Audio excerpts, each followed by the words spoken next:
विघ्नहर्ता श्री गणेश, श्री गणेश, श्री गणेश। देखिए यजमान जी, पाठ अच्छा करता है श्रीधर, ये मानता हूं मैं, और आप उससे प्रभावित भी अवश्य हैं, किंतु आनंदित होकर के अधिक संभावना देने की आवश्यकता नहीं है उसे। जो उचित है वही कह रहा हूं मैं, क्योंकि संभावना में स्वर्ण मुद्राएं ही स्वीकार करता है।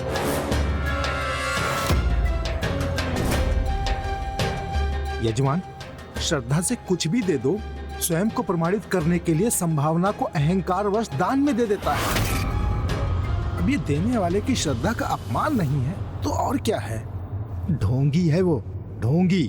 नहीं नहीं, इतने धर्मनिष्ठ पंडित अहंकारी हों, मुझे विश्वास नहीं होता। यजमान, यही तो ढोंग की पराकाष्ठा है। आपको मेरे कहे पर विश्वास नहीं है तो स्वयं संभावना देकर के देख लीजिए। माता रानी की कसम, ये यहाँ से निकलेगा और आपकी दी हुई संभावना बांट देगा।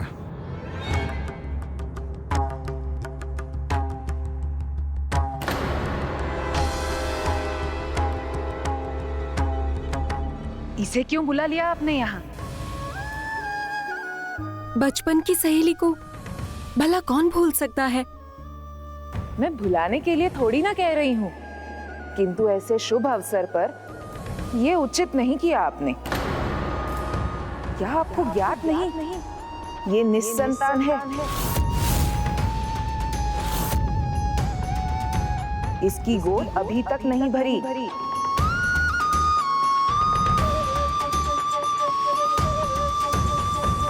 ज्ञात है, किंतु इसमें अनुचित क्या है? मुझे लगता है आपको ये नहीं पता कि ऐसे संतान रहित स्त्री को ऐसे शुभ अवसर पर आना अशुभ माना जाता है।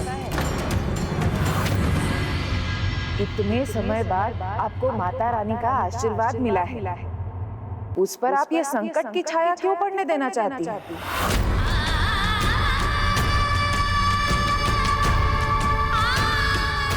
अपनी होने वाली संतान पर आप ये अशुभ साया पड़ने देना चाहती हैं, तो उसे निकट आने दीजिए।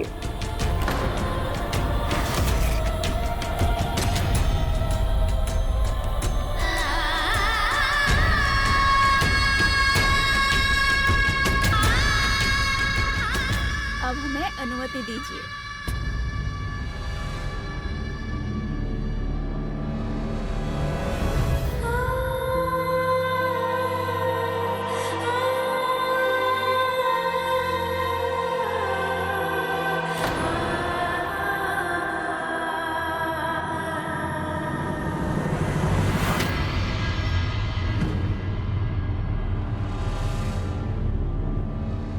वहीं रुको, आगे मत बढ़ना।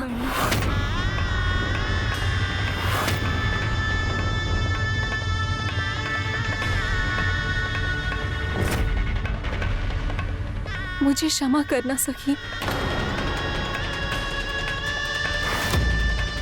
प्रश्न मेरी होने वाली संतान का है, इसीलिए मैं किसी भी प्रकार की विपदा की संभावना भी अपनी संतान के लिए नहीं चाहती। आज यहाँ मैं कोई अपशगुन नहीं चाहती।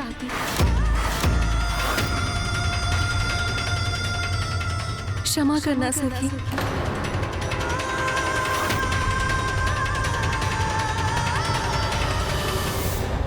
संभावना स्वीकार कीजिए।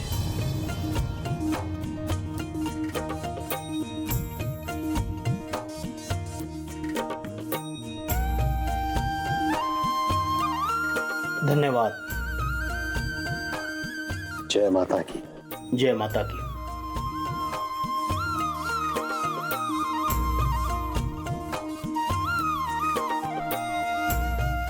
जय माता की। जय माता की। चलो श्रीधर।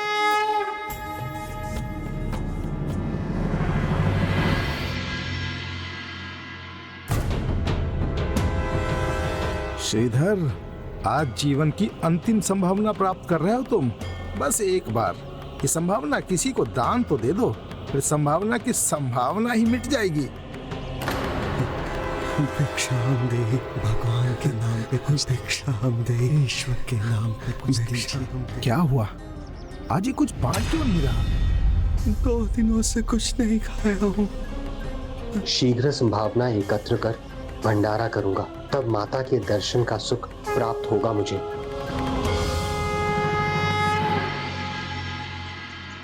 इतने दरिद्र हैं यहाँ, इसने देखा तक नहीं।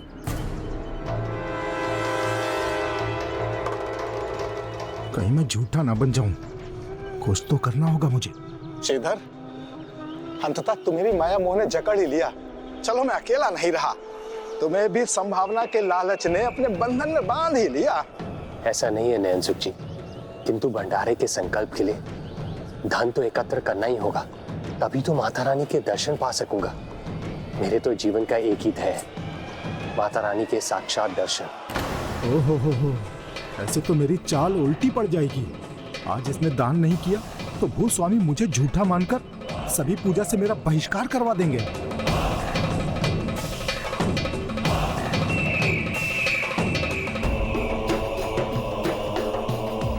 किंतु श्रीधर, इन निर्धनों की ओर तो देखो, वो तो बस तुमसे आस लगाए हैं।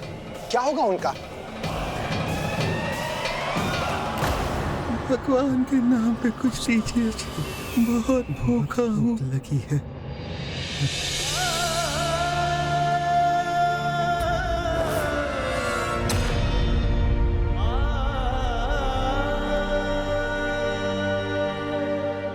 हे माता रानी, मुझे क्षमा कीजिए। मैं तो आपके भंडारे के लिए धन एकत्र कर रहा था, किंतु मुझसे बहुत बड़ी भूल होने जा रही थी। मेरी पूजा उनकी भूख से बढ़कर नहीं। मुझे स्मरण कराने के लिए धन्यवाद।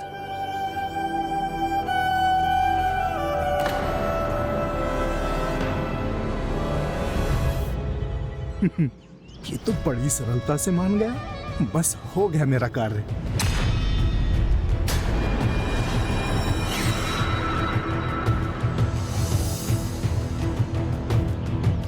यजमान, श्रद्धा से कुछ भी दे दो तो स्वयं को प्रमाणित करने के लिए संभावना को अहंकार में दान कर देता है। अबे देने वाले की श्रद्धा का अपमान नहीं है तो और क्या है? ढोंगी है ये, ढोंगी। जय माता की। मेरे इस अपमान का परिणाम भुगतना होगा श्रीधर पंडित को। एक ओर श्रीधर नयन सुख के जाल में उलझ चुका था, वहीं दूसरी ओर नयन सुख की पत्नी सुलोचना को उलाहना दे रही थी। तब तो गणेश जी, सुलोचना का हृदय तो बहुत आहत हुआ होगा ना?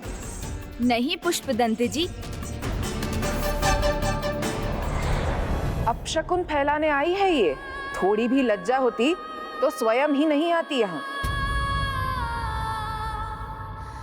अभी भी यहीं खड़ी है, लौटती ही नहीं।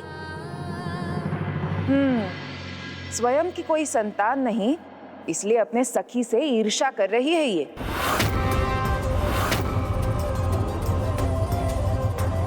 त्याग दीजिए इन विचारों को और चलाए रखिए अपनी भक्ति, अपने विश्वास की लौ को। माता वैष्णो देवी के दर पर देर है, अंधेर नहीं। मुझे भी पूर्ण विश्वास है, माता रानी कोई उपाय अवश्य करेंगे।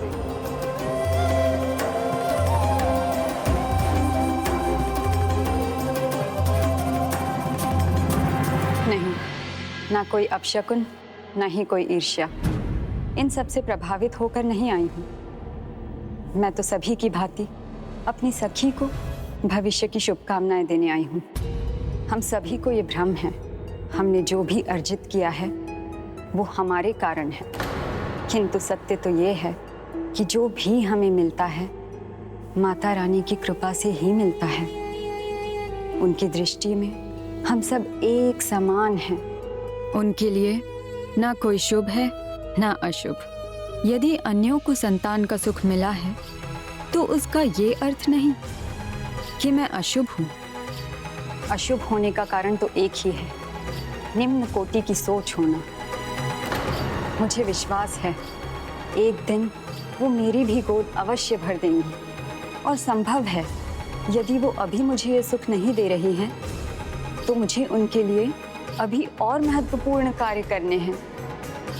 सब जानकर भी मेरी बचपन की सखी मुझसे भेंट नहीं करना चाहती है, तो कोई बात नहीं, मैं शांति से लौट जाऊंगी यहाँ से।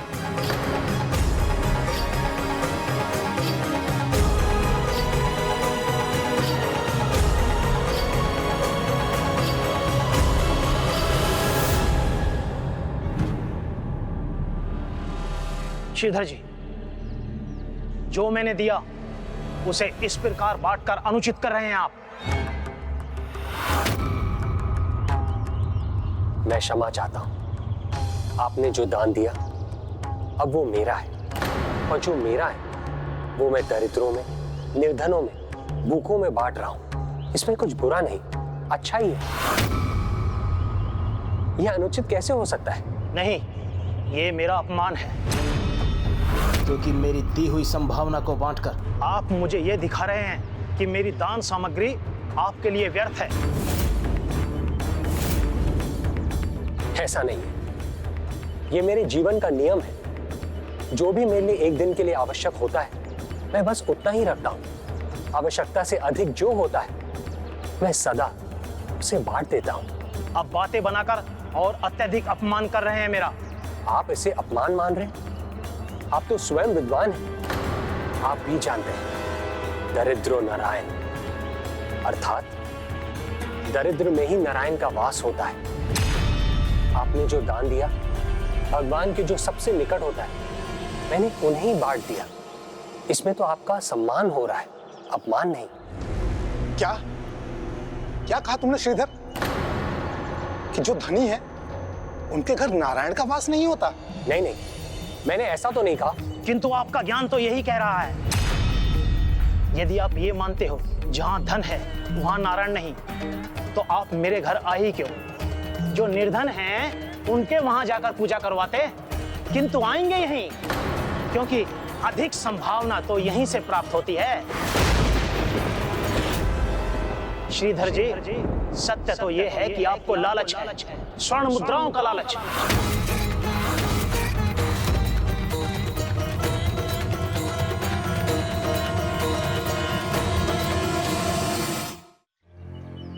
अधिक संभावना के लालच में मैं कहीं नहीं जाता। यजमान प्रसन्न होकर जो दे देते हैं, मैं उसी में प्रसन्न रहता हूं। वो चाहे फिर एक चावल का दाना क्यों ना हो, वो भी मेरे लिए पर्याप्त है। अच्छा, तो चावल का एक दाना बहुत है? हाँ, मानो तो चावल का एक दाना भी बहुत है।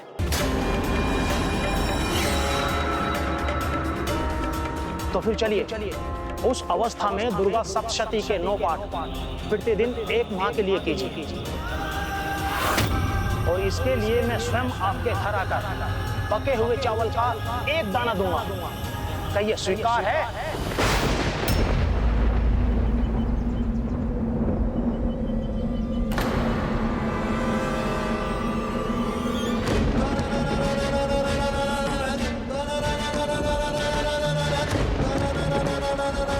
क्या हुआ? बड़ी बड़ी बातों के लिए तो बड़ा मुख खुल रहा था, अब क्या सांप सूंघ गया? यदि आपने जो कहा था वो सत्य था, तो खोलिए अपना मुख और लीजिए संकल्प कि या तो 1 माह तक 1 चावल के दाने से संतोष करेंगे, या फिर माता की भक्ति को त्याग देंगे।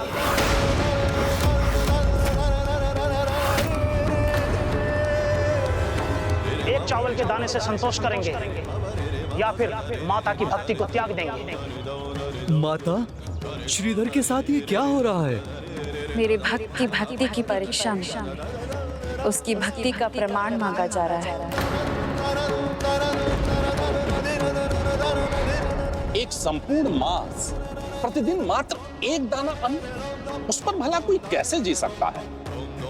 श्रीधर ने अवश्य ये अस्वीकार कर दिया होगा, है ना गणेश जी? और सुलोचना, क्या उनका उपहार उनकी सखी ने स्वीकार किया?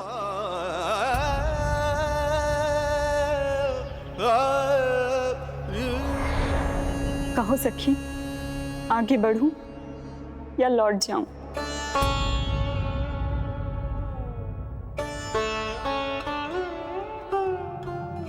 उत्तर दीजिए श्रीधर जी। मेरा प्रस्ताव स्वीकार है आपको?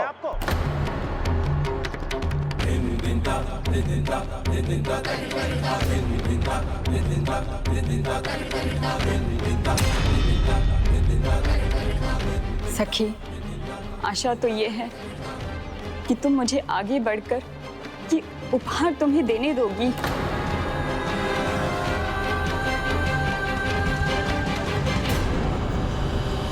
नहीं,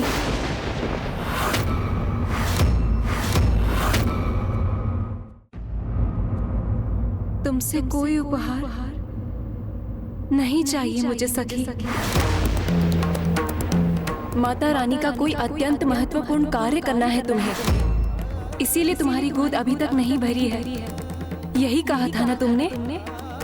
तो जाओ, पहले माता रानी का कार्य करो।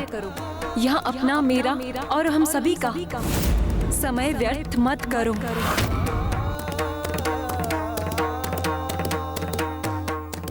और कुछ सुनना शेष बचा हो तो रुक जाओ, अन्यथा चली जाओ यहाँ से।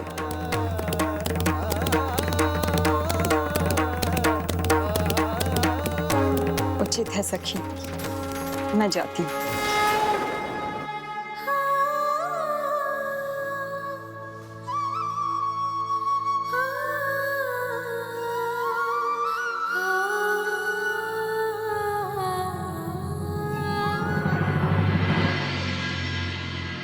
क्या हुआ श्रीधर जी? शांत और स्तब्ध हो गए? अपने शब्दों को पूर्ण करने का साहस नहीं है ना? तो त्याग दीजिए माता की भक्ति को, त्याग दीजिए माता की भक्ति को। सज्जन पुरुष होने का स्वांग मत कीजिए।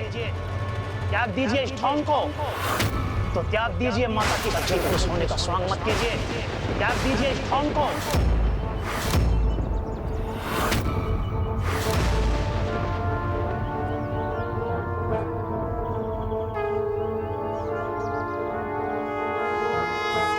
माता रानी पर मेरा विश्वास नहीं टिक सकता।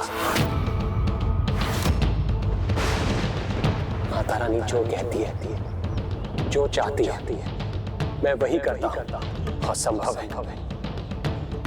ये भी माता रानी की ही परीक्षा है। जब परीक्षा देने वाली भी वो है और उद्धार करने वाली भी वो है, तो मैं भी संकल्प लेने को प्रस्तुत हूं। संकल्प लेने को प्रस्तुत, संकल्प लेने को प्रस्तुत।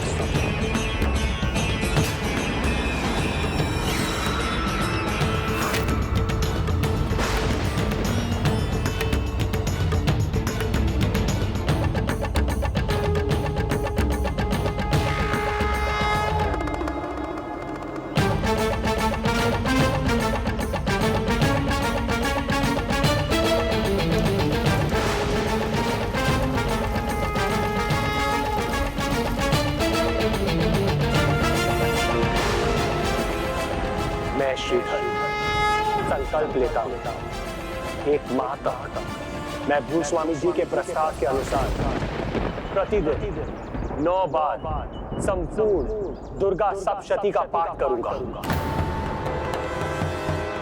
प्रत्येक रात्रि पाठ के अंत में संभावना में चावल का एक दाना पाकर उसी से जीवन यापन करूंगा।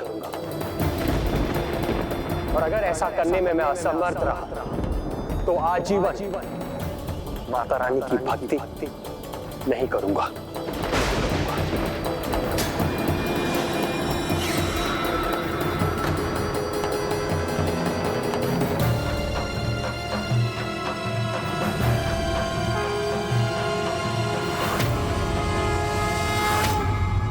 इतना कठोर संकल्प ले लिया स्वामी ने।